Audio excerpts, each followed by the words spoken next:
साथियों, काली पट्टी बांधकर रीवा के बर्खास्त 5 आउटसोर्स कर्मचारियों के प्रति एकजुटता व्यक्त करने का जो अभियान चला, उस अभियान को व्यापक समर्थन मिला। पूरे प्रदेश में आउटसोर्स कर्मचारियों के समर्थन में तमाम सारे संगठन, अस्थायी कर्मचारी स्वतः इस काली पट्टी काम बांधकर काम करने के अभियान से जुड़े। स्कूलों के अंशकालीन, पंचायतों के चौकीदार, पंप ऑपरेटर अकेले थे, खुद ही पट्टी बांधी और फोटो डाल रहे। हजारों की संख्या में काली पट्टी बांधकर विरोध जताने के अभियान में लोग शामिल हुए।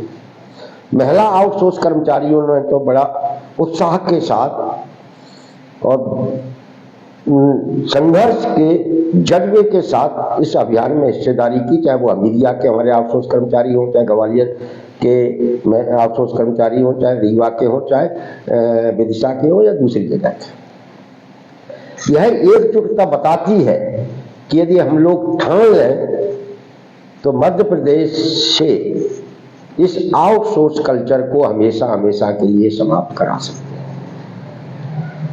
हम लोग जिन दफ्तरों में काम करते हैं वो दफ्तर हमारे हैं, उन दफ्तरों में हमें हमारा अधिकार मिलना चाहिए। इस विचार के साथ यदि आप आंदोलन के साथ खड़े हो जाते हैं तो निश्चित रूप से आप इस लड़ाई को जीत जाएंगे। जीतने की संकेत पिछले 2-3 दिन से चल रहे आंदोलन में मिले हैं।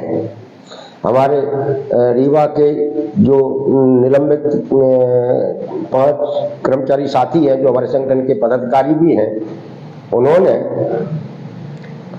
उनकी बहाली का रास्ता भी खुला है। माननीय उप मुख्यमंत्री राजेंद्र शुक्ला जी ने एक सकारात्मक संकेत दिए हैं। संभवतः हमारे साथियों की बहाली हो जाएगी, ये हम लोगों की सबसे बड़ी जीत होगी। लेकिन साथियों, हमको चुप नहीं बैठना है। हमें अपनी लड़ाई को, इस अन्यायकारी कल्चर को समाप्त कराने के संघर्ष को जारी रखना है। 21 नवंबर को हम लोगों ने श्रम आयुक्त कार्यालय इंदौर का घेराव किया था और जो न्यूनतम वेतन पर स्टे लगाया उसे हटवाने की मांग की थी। 3 दिसंबर को माननीय न्यायालय में इस मुद्दे पर सुनवाई होने वाली है। सरकार और श्रम विभाग को अपना पक्ष रखना है।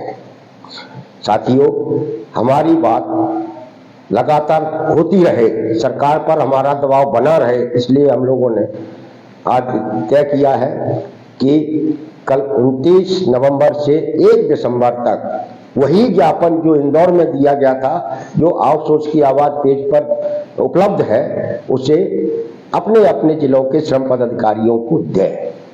श्रम आयुक्त के नाम से ज्ञापन है, वह जितने अधिक संख्या में ज्ञापन वहां पहुंचेगा उतना उन पर दबाव बनेगा और वो हमारे हक में पक्ष रखेंगे। कल मैं मंडला में अपने अस्थायी कर्मचारी, अंशकालीन, ग्राम पंचायत के चौकीदार व्यक्तियों के कार्यक्रम में जा रहा हूँ। वहाँ लोक स्वास्थ्य यांत्रिकी मंत्री आदरणीय संपतिया वीके जी को ज्ञापन देंगे, उनसे भी हमारी बातचीत होने वाली है। सरकार ने हमारे इस आंदोलन को बहुत गंभीरता से लिया है और गंभीरता से लेने का एक ही कारण है कि हम लोग जो लड़ाई लड़ रहे हैं, हम लोग जिन मुद्दों को उठा रहे हैं वो जायज हैं, न्याय संगत हैं और इस मुद्दों पर समाज के व्यापक तबके की सहमति है। मीडिया हमको लगातार इस मुद्दे पर समर्थन कर रहा है, प्राथमिकता से हमको छाप रहा है। हमें इस अवसर का फायदा उठाना चाहिए। तो साथियों, आप सब लोगों ने जो हमारे रीवा के आंदोलनकारी साथियों के साथ जो एकजुटता व्यक्त की है, उसके लिए पुनः आपको धन्यवाद और बधाई। इसी तरीके से आप एकजुटता के साथ इस अन्यायकारी कल्चर को समाप्त कराने के लिए संघर्ष का हिस्सा बने। कोई ये मत सोचे कि ये फलाने विभाग की लड़ाई है तो हम क्यों करें। इस काली पट्टी बांधने के अभियान के दौरान हमको देखने को मिला शिक्षावाद के कंप्यूटर ऑपरेटर इस अभियान से बिल्कुल दूर रहे। उन्हें लग रहा है कि यार हम क्या करेंगे, वो स्वास्थ्यवाद के लोग थे। ये ऑल डिपार्टमेंट की लड़ाई है। मैं उन कंप्यूटर ऑपरेटरों से भी कहना चाहूंगा कि आप अपने अपने विभागों में बहुत कम हैं। यदि आपको अपनी नौकरी सुरक्षित करानी है तो इन सब के साथ आपको खड़ा होना पड़ेगा, क्योंकि कंप्यूटर ऑपरेटर पढ़े लिखे लोग हैं, उन्हें इस पूरे संघर्ष की अगुवाई करनी पड़ेगी, नेतृत्व करना पड़ेगा। इस मानसिकता के साथ इस आंदोलन से जुड़े हमारे एमपीवी के साथी भी काली पट्टी बांधने के अभियान में शामिल हुए। दिनेश सिसोदिया ने आगर मालवा से ये अभियान को शुरुआत की और धीरे धीरे एमपीवी के भी आउटसोर्स कर्मचारी, जहां 70,000 कर्मचारी है, वो इस आंदोलन का हिस्सा बन रहे हैं। महेश्वर के नर्मदा परियोजना के आउटसोर्स कर्मचारियों ने भी अपने स्तर पर वह विरोध दर्ज कराया और रीवा के साथियों के साथ एकजुटता व्यक्त की। यह एकता ही हमें हमारी मंजिल तक पहुंचाएगी।